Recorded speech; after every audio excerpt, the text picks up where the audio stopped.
Hello, welcome to 24 Hours of PaaS Summit Preview 2016. We're excited you could join us today for Patricio Coffre's session, Using Azure Machine Learning to Predict Consumer Price Index. This 24 Hours of PaaS event consists of 24 consecutive live webinars delivered by expert speakers from the PaaS community. The sessions will be recorded and posted online after the event. To access any on-demand sessions, please visit www.24hoursofpaas.com for all session links. My name is Scott McCormick. I'm a principal consultant with Pythian. I have a few introductory slides before I hand the reins over to Patricio.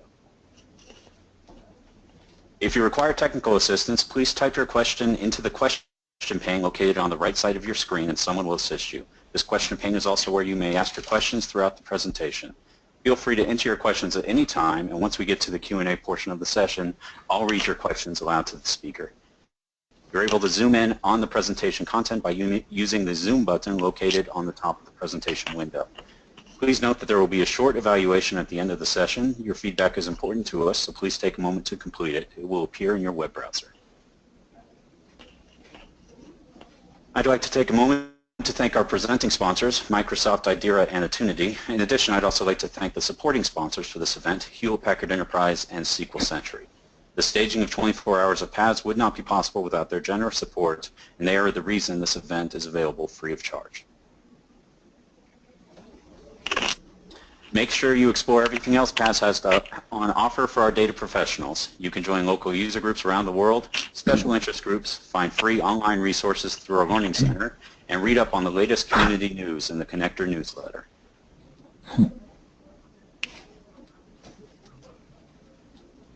Next, I'd like to bring your attention to the upcoming PaaS Summit, taking place in Seattle, Washington from October 25th to the 28th. PaaS Summit 2016 features over 200 sessions with world-class data experts. It's the perfect place to network with experts and peers, and you can meet the Microsoft engineering team behind SQL Server 2016. Save $200 on registration by using the exclusive discount code 24HOP200 before the end of Sunday, September 18th. To find out more, visit www.paassummit.com. I'd like to introduce today's speaker, Patricio Coffre. Patricio graduated from Northwestern University with a Master of Engineering Management and Catholic University of Chile with a Master of Engineering Sciences. Patricio is the CEO of Metric Arts, a company that focuses on big data and analytics consulting for LATAM.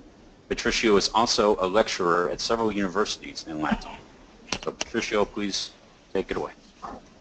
Okay, thank you so much, Scott. It's a pleasure for me to be here. Thank you so much to everyone for attending this session. It kind of gives me a good preview of what will be the summit presentation that I'll be giving on October. So thank you so much, and it's a real pleasure to talk to you a little bit more about Azure Machine Learning and how to plug Azure Machine Learning with a big data application. So what we're going to see now is how we built a predictor for the consumer price index based on scrapped web prices. And that's what we did. We collected tons of data. We are daily collecting all this data, and we are putting it together into a database that I'm importing using Azure Machine Learning in order to learn and in order to use all the algorithms in order to make a good prediction and a timely prediction of this inflation index. I'm speaking here from Latin America. I'm currently in Chile, and the inflation and CPI prediction is a very interesting issue. We have found interest on this predictor in many business areas, and we are getting good results so far, and that's what I want to talk to you a little bit more about. So first of all, I'm going to define or make some notes about inflation. Inflation is one of the economic phenomena that receive particular attention from public policy actors. Its effects on the allocation of resources, the distribution of income, economic development of the countries, and in general well-being of societies. Therefore, to have an early and reliable vision of the inflation enable us to define appropriate anti-inflationary policies in order to achieve stability in the purchasing power of our currencies. That, as I mentioned, is a big issue here in our countries. To do that, the National Statistic Authority, what does is to collect prices on the field. So they go to the supermarkets, they go to the car sellers, they go to every product, to every market to catch prices of these products, and they put all the things together in order to create the calculation of the inflation, which is a calculation, it's not a prediction. They just collect, they apply an algorithm, and then they calculate an index. And we want to learn from that index by merging and by putting together a lot and tons of prices scrapped from the web. Prices from the web are not the same prices on the field, are not the same prices on the markets. However, we have found with this project that they can predict the CPI with anticipation in a very good manner. We're going to measure that, and we will going to see by using all the Azure machine learning components the quality of the prediction. So through leveraging these resources for data scrapping, for analytics, and then for visualization, in this case we used Power BI for the visualization, we can first of all access to continuously updated CPI forecasts. So we can update our forecast every day, in difference with the National Statistical Authority that just can release the CPI once a month. We can release it every day and correct our prediction every day with the new scrapped prices. We can also allow various CPI breakdowns by segment, by industry, by whatever we want. We can create an inflation of one line of products. We can create an inflation for one segment of people because of they have different market baskets. Okay. We can achieve cost reduction in our companies compared with the traditional process for capturing and processing. So if we need to put people on field to capture prices, it will be more expensive to get to a calculation in difference with our method. We can also increase the focus of our internal analysts in the analytical work itself. Okay, so we want our analysts to spend the most of the time in creating the algorithm, in creating the models, in correcting the models, in iterating the models, but not in the collecting data phases.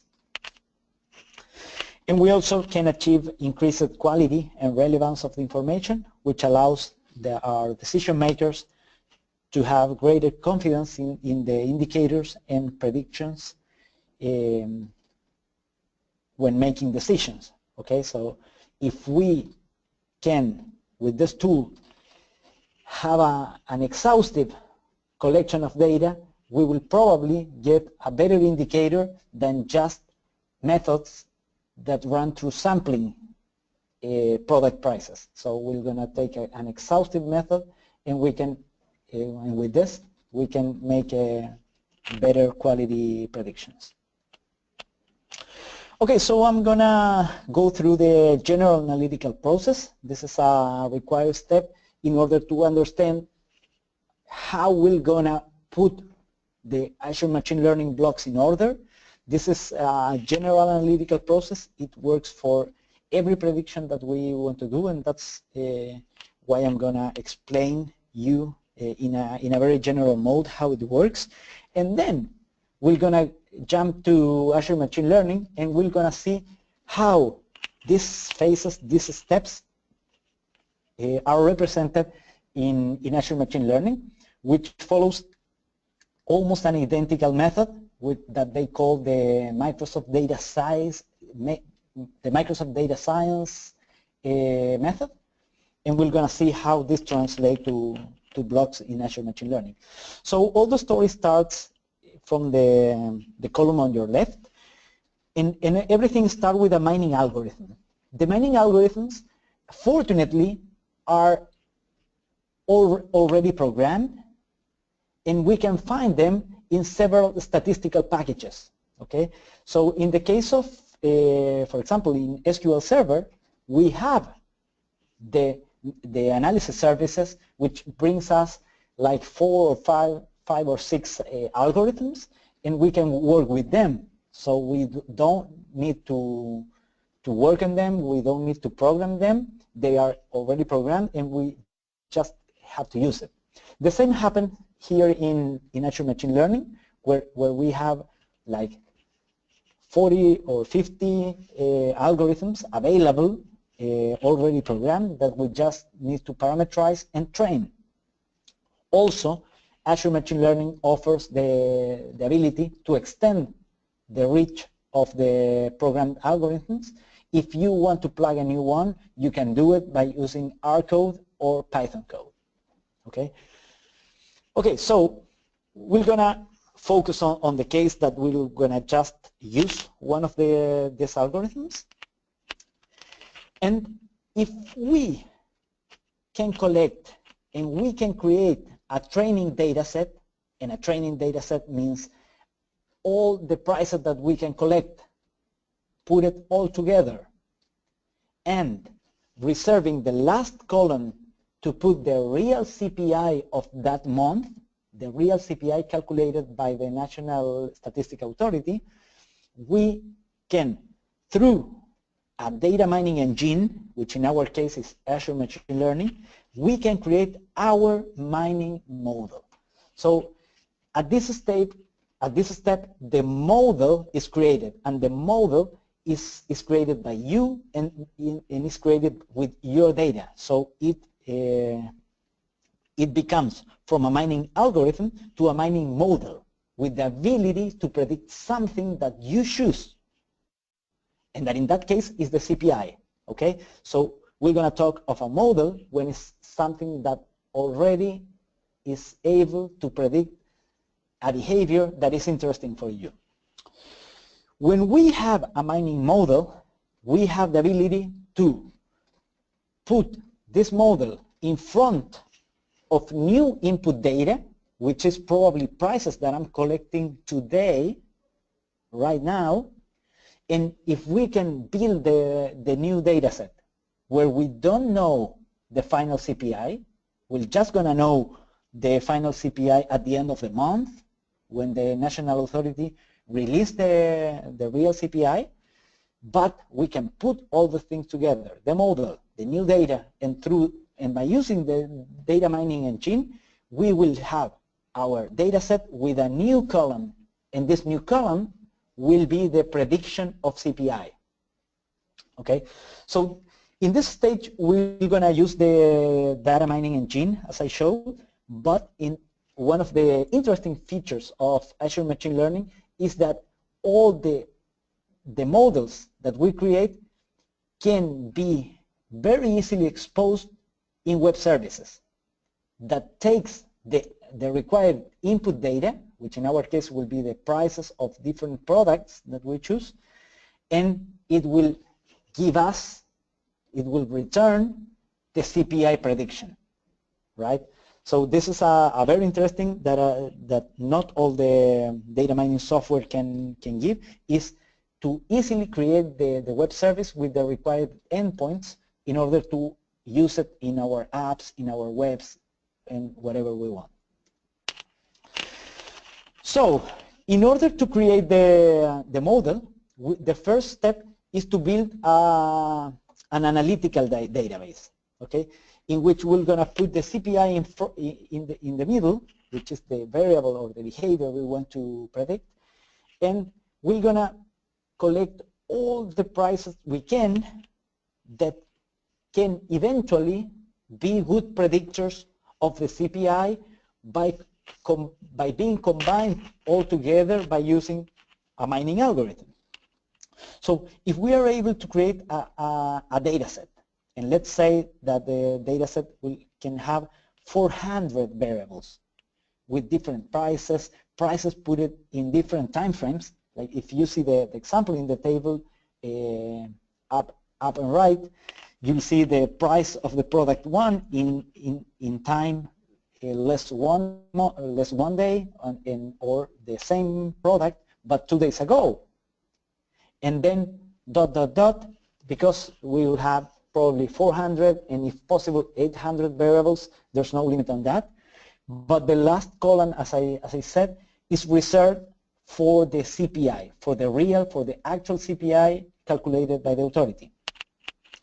So the first step here will be to split this data set, this historical data set, in which for all the times we know the real CPI, okay, we're going to split randomly a 70%.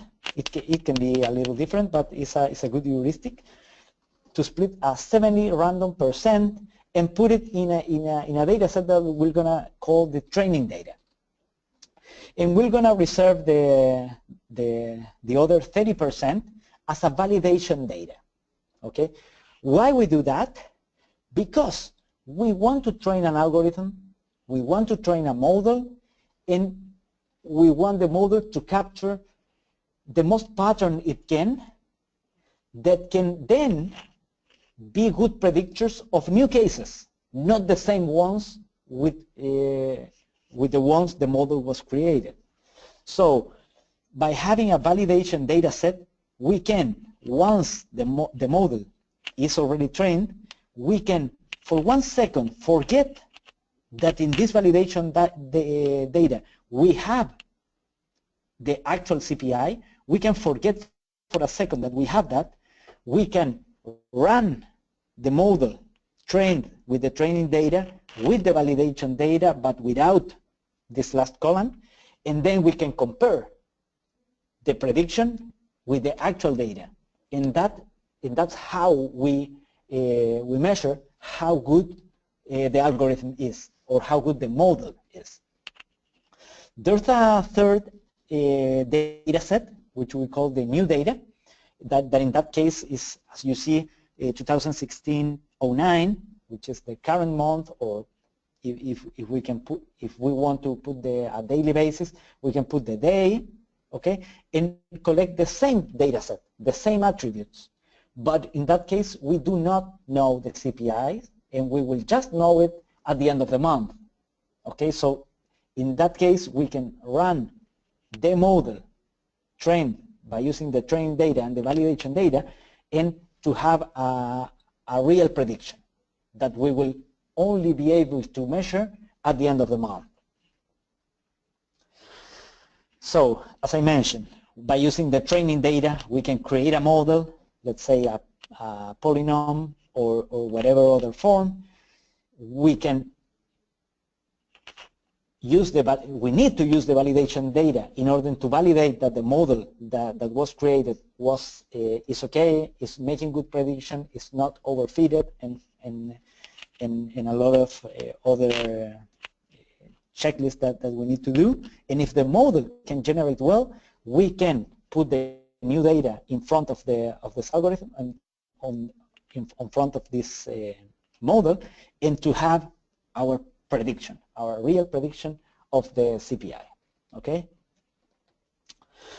In order to validate, and that is for the case of continuous prediction, because of the CPI is a continuous variable.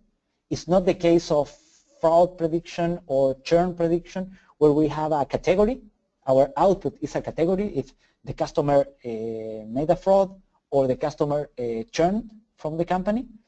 This is not the case. Our output is a value, and every day and every month actually is giving us a new value, a numeric value. So for continuous prediction, we can use something called the coefficient of determination, which is one of the measures. There's a lot of other ones like sum of square errors and others, but I'm going to use one called the coefficient of determination, which is also and is commonly known as R squared. And it's calculated by taking 1 minus the ratio between the sum of the square of residuals over the sum of the square of data, which is also proportional with variance. So we can, let's put in the case where the sum of residuals is very small, we will have an R squared very close to 1. But if the sum of residuals is very close to the variance, let's say that our prediction is mostly randomly, is not a very good prediction, and is as noisy as the data. So in this case, we will have an R squared very close to 0, which is a very bad one. In the case of discrete variables, we use other kind of validation method, like probably you have known of the lift chart or the confusion matrix, okay, that also Azure Machine Learning offers us. Okay, so in this point, I'm going to jump to the Azure Machine Learning Studio. And one of the first screens that the machine learning will give us is that one, where we can choose from a blank experiment to start a new one, or we can also pick one of the many algorithms that are published, and we can see examples. For example, a regression for auto import data set. There's other one for binary classification and credit risk and different things. And we'll see if we pick to create a blank new one, we will see a canvas like this one, where at the left we'll have a toolset, a very large toolset. Fortunately, it have a search box, so we can go fast through the blocks that we need. And we just need to drag over the screen on the right, which kind of gives me a layout, at least a pattern of a common analytical process. If you see, the first block resembles a database, the second one resembles some transformation, the third one seems to be a split, then we have an algorithm, and probably at the bottom and the right we have a training of one algorithm. Okay. And okay, I'm going to jump to Azure Machine Learning. Okay, so this is the screen. However, I'm going to start a new experiment. That's the name that the canvas for the model creation takes. And we're going to create a blank experiment. So we're going to start from a completely blank canvas. As you see, there's a layout, a suggested layout. Okay, and I'm gonna, first of all, I'm gonna drag the data set, which is CPI-V9. Okay,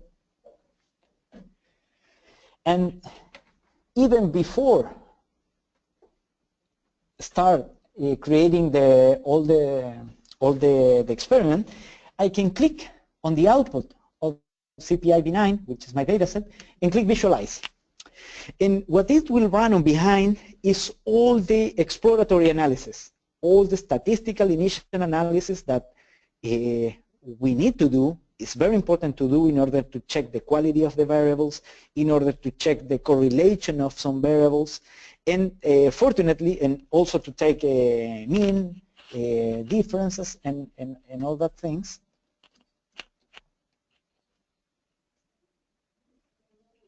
Okay.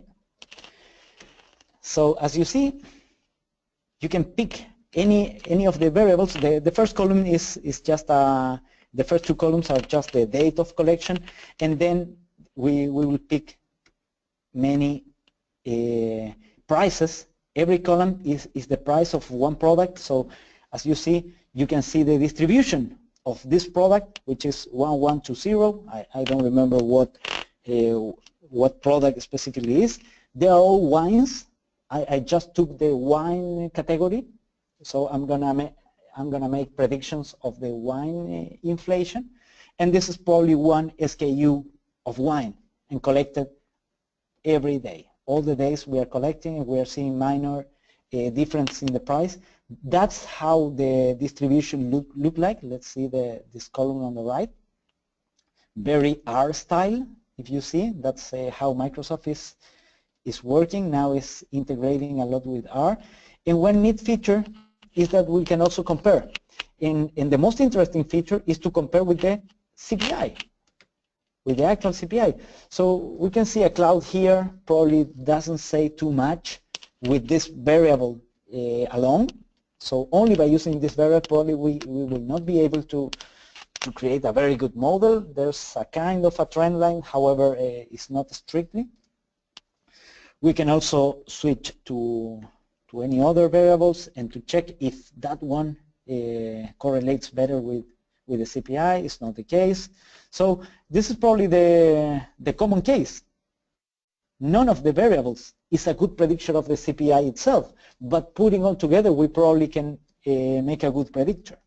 Okay, and here is our CPI value, and with this distribution, all this, the mean, median, minimum, standard deviation, unique values, and all the things. Okay. Okay. Okay, we're gonna close that, and then one of the first thing we need to do is to create some data transformation, data augmentation, feature engineering, and a lot of techniques in order to have a better data set. So just for the sake of this experiment, I'm going to use one block that is select columns in dataset. And why I'm going to do that? Because sometimes there are variables that are not necessary for the models that we want to do. In this case, for example, as you remember, let me go to that.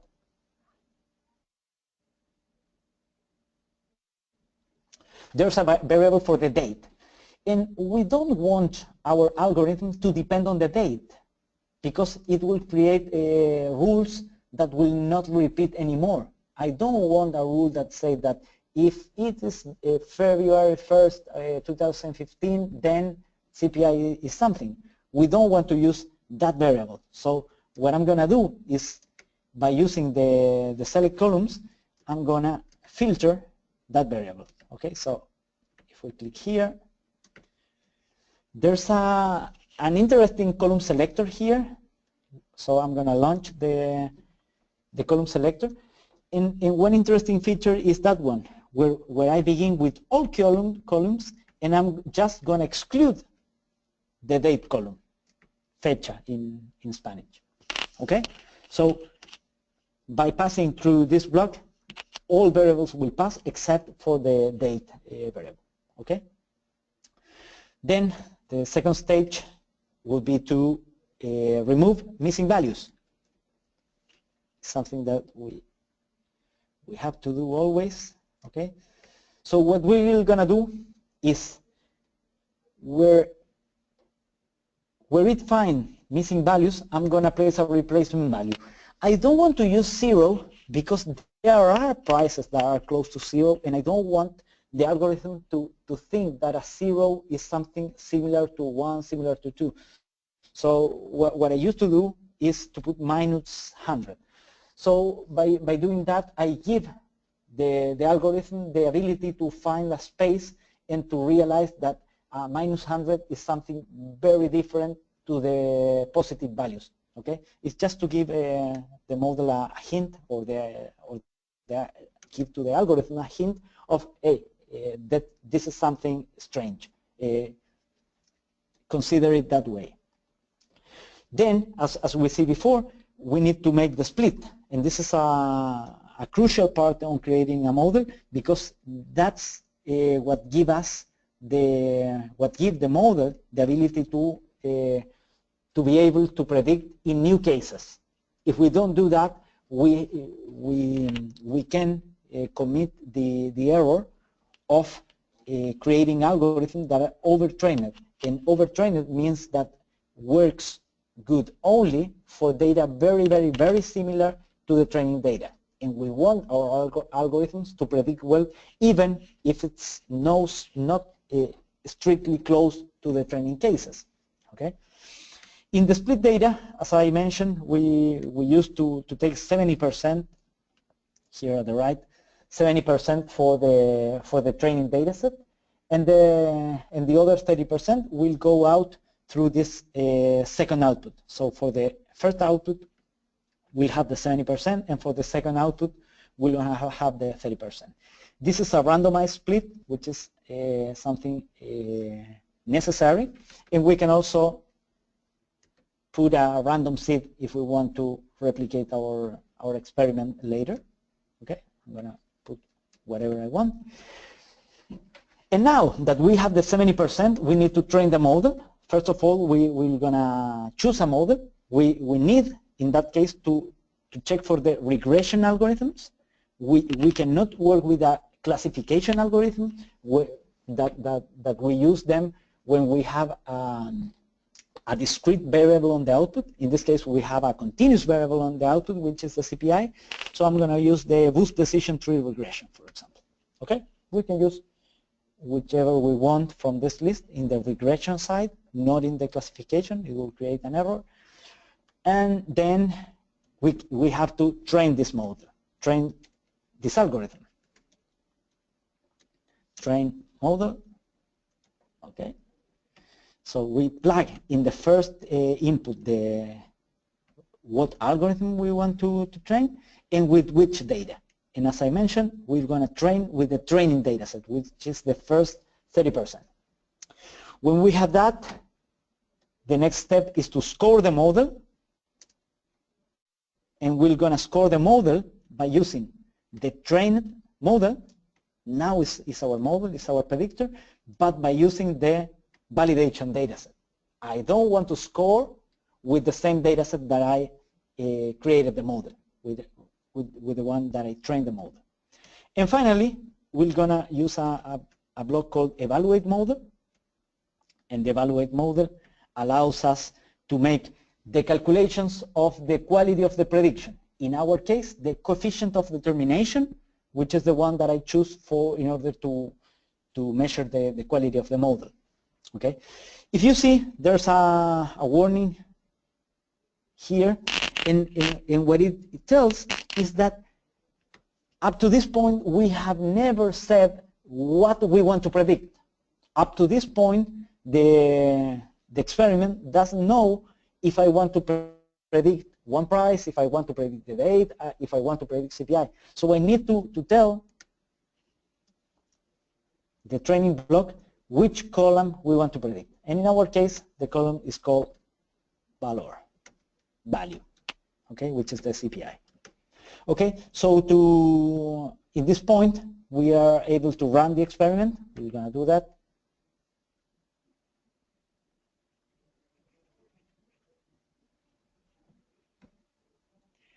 Okay, so there we are. Oh, we have the green signs that shows that everything ran okay. So we want to see how good the R-square is. I'm going to visualize. Okay, and here we are. This is the result of the experiment.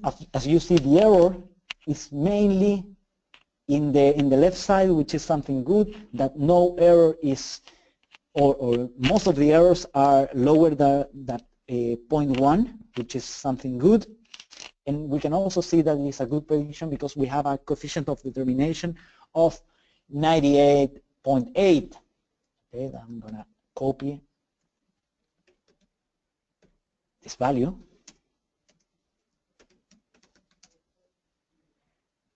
I'm going to copy this value here. Okay, so this is the result of our first experiment, which is not bad at all. One interesting part of Azure Machine Learning is that also helps me to do a lot of stuff that previously was not so easy to do. Like, for example, we chose a boost decision tree regression, but the boost decision tree regression requires 4 parameters: the maximum number of leaves, the minimum number of samples, the learning rate, the total number of trees. So I never changed that. I just put the first thing that the algorithm wanted, but there's also an option to tune this parameter. What if I change the learning rate? What if I change the minimum number of samples? But by doing that, I can spend probably a lot of time, a lot of hours in trying to choose a set of parameters that improves our coefficient of determination. So Azure Machine Learning have a very nice block called the Tune Model Hyperparameters. And I'm going to put it over here. It's fit first by the untrained algorithm, by the training data set, and by the validation data set. And what it will do, it will run several models. It will run probably 20, 40, 50 models with different parameters, and it will find the heuristics that gets to the optimal set of parameters for that model. Okay, it's also showing me the warning because I have not set what I want to predict. I'm gonna choose again the value column, valor. There it is. And I'm gonna also set that I want to optimize in order to improve the coefficient of determination. Okay, because it's the metric that I have chosen. I would be able to do it with any of that one, but I'm going to choose that one. There's also a metric for performance in the discrete case, in the classification, but it's not our case because we are in the prediction side. We are in the regression side. Okay, so it doesn't matter what we put there. So one other neat feature is that I can just click on the block and to set run select, and it will optimize because it will run only in order to get to that point. It will not gonna run the full whole tree. It will just gonna run that block, okay, which makes it more efficient. However, I have not made changes to the rest of the experiment, so it also optimized in order not to run it again. So if I choose this to visualize the output of the tune model, we'll see that it tried with 88 number of trees, then with 32, then to 233, to 436, and then finally to 182 with a learning rate of 0.33, with a minimum leaf of 3 and a number of leaves of 36, and it gets to a 0.89. We're going to compare with the one that we have here. Let's put it in the same size. And as we see here, oh,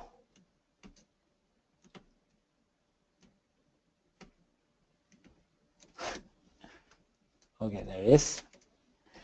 So we got an improvement.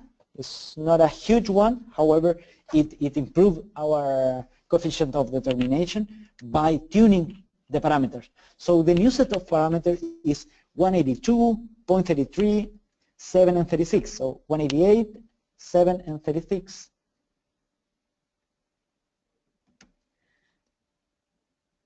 And I'm gonna change that here. Obviously I forgot. 182, 7 and 36. So 182 learning rate, no, 180. Sorry, I need to go again. Oops. 182, 7 and 36. Okay. Now I don't need it anymore. I'm going to run it again.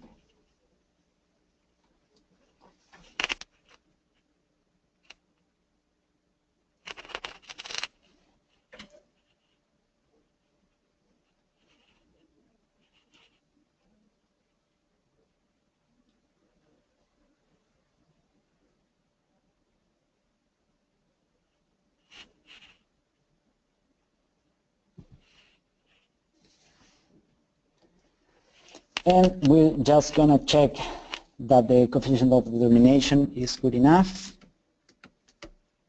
Oops, sorry. Visualize. There it is, 1889, which is what we expected. Okay, so up to this point, we have the model already trained. The interesting part here is that we have this button here down, which is set up a web service. Okay, so I'm gonna click that one, and let's take a look of what it will do. Let's see how it's merging a lot of blocks. It also replaced our input from CPI v9 dataset to a web service input, and it also took the score model into a web service. And Azure Machine Learning do it for us just in seconds. So this is what they call the predictive experiment. We have the training experiment, that is the one that we did, and now just by clicking the web service, it created our new model. I'm going to run that. It's a requirement to run that because it checks that all the connections are well plugged.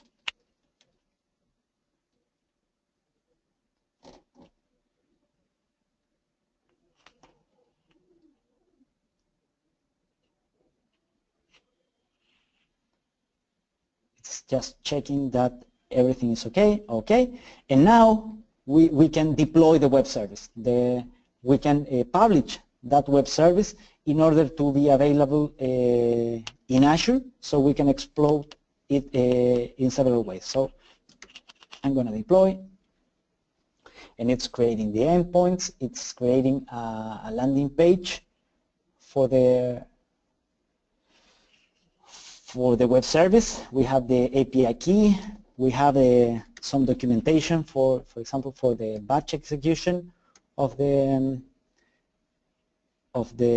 web service. So here is the URL, and at the end we also have some code example on how to run this web service by using C#, Python, or R.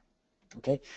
Other neat feature that, as you see, it also creates an Excel spreadsheet that is already connected with the web service. So if we click here and we download it, okay, it downloads into my computer, and by opening that, what I can do is to call the web service with this same sample data set. So what I did here is to put the closing capture of data of prices. So the price capture at the end of May, June, July, August, September, October, and November 2015, all the price captured, and at the end, as you know, we have the value, which is the actual CPI. So I'm going to hide that. I'm going to put it in a different column, and I'm going to erase that. Okay. So I'm going to call the web service with these values, okay, with all these prices, and I'm going to check what the model prediction is, and I'm going to compare with the values that I just hide with these values. Okay. So I just choose the input. It's from A1 to CP8, and I'm going to put the output in the A10 cell. Okay, so I'm going to click on predict, and there it is.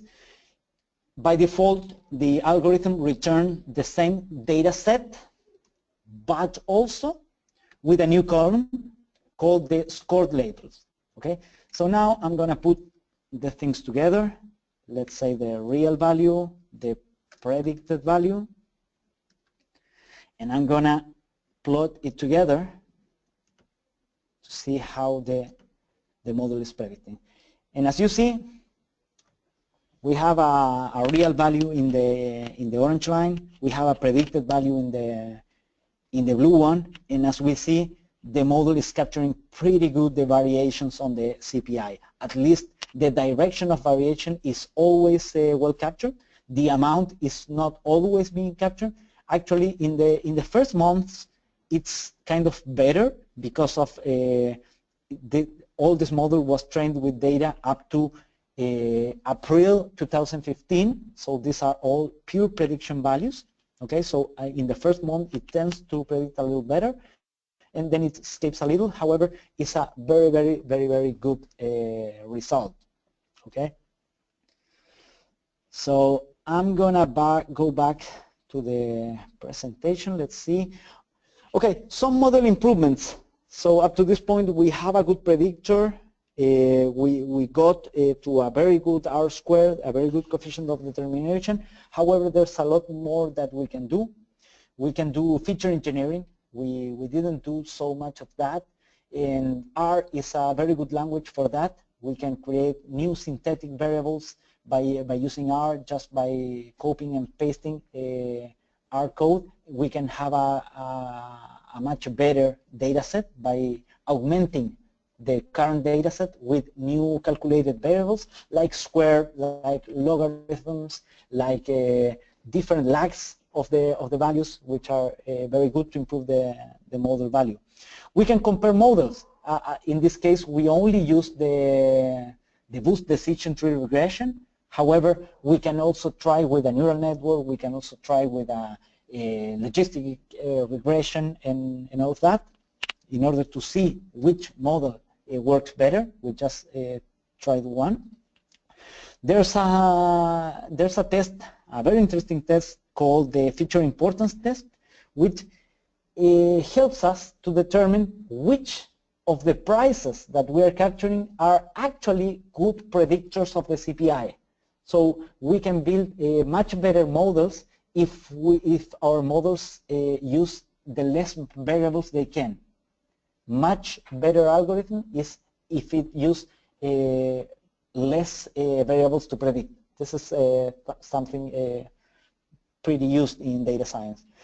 And the last improvement that we did an example is the tune parameters. Okay, so every algorithm requires some parameters. There's an uncertainty on what parameters can work best. So the tune parameters can give us some help on that. And as we saw, we can exploit the web service by using the Excel sheet that the Azure Machine Learning brings us, or we can use this web service with the tool you want, the code you want, in the apps you want to embed, intranets or whatever. So thank you so much for the attention. I hope it's valuable for you, and I'm open for questions.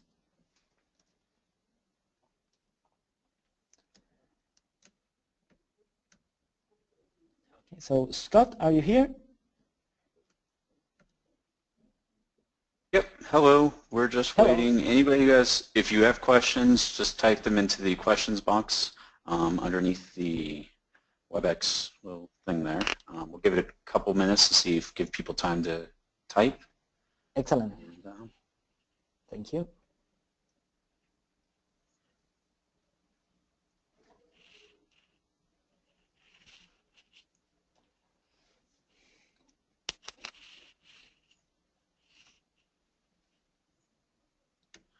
Okay, so we have a question. Is there a tool for predictive model validation, such as confusion matrix or cross-validation? Excellent. Yes, both are present. The confusion matrix actually is for classification models, which is not the case that we saw today. But for example, in fraud detection or churn prediction, where the output is a flag that said the customer churned or was retained, in that case, the confusion matrix makes sense, because the confusion matrix in the rows have the actual values, in the columns have the predicted values, and it tries to put together, especially in binary classification, how many cases where the value was 0, I predicted 0. In how many values that I predicted 1, it actually was 1. So in the case of classification, definitely the same validation model blocks that we used is the same one that will expose the validation matrix. And the cross-validation is a block that you can find in the search box and is actually included. All right, sounds good. And another question, do you have to share your models after you have created them in the gallery? No, there's no obligation for that. You can do it, but it's not an obligation. All right. And that's all the questions right now. Let's give them another minute, and then we can roll on.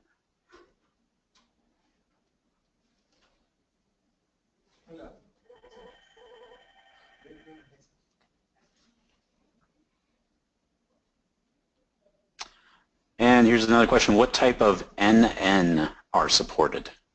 Okay, yeah. So I'm going to change screen. I'm going to back to, okay. And I'm going to click our same experiment. And let's look here. Okay, so we have the multi-class neural network, which is, in the case of classification of many classes, it's not the case of churn where you have just two possible outputs, a yes or no. In the case, for example, if you want to classify if an email is spam, is normal, is promotion, is social, this is a multi-class problem. We can train something like that by using this one. There's the two-class neural network, which is specialized for two classes, and there's also the neural network regression, which help us with the continuous prediction tasks.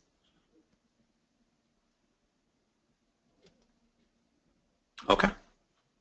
Yeah, there's also some other more, for example, the ability to choose the normalizer, some other parameterization of this NN. Mm-hmm.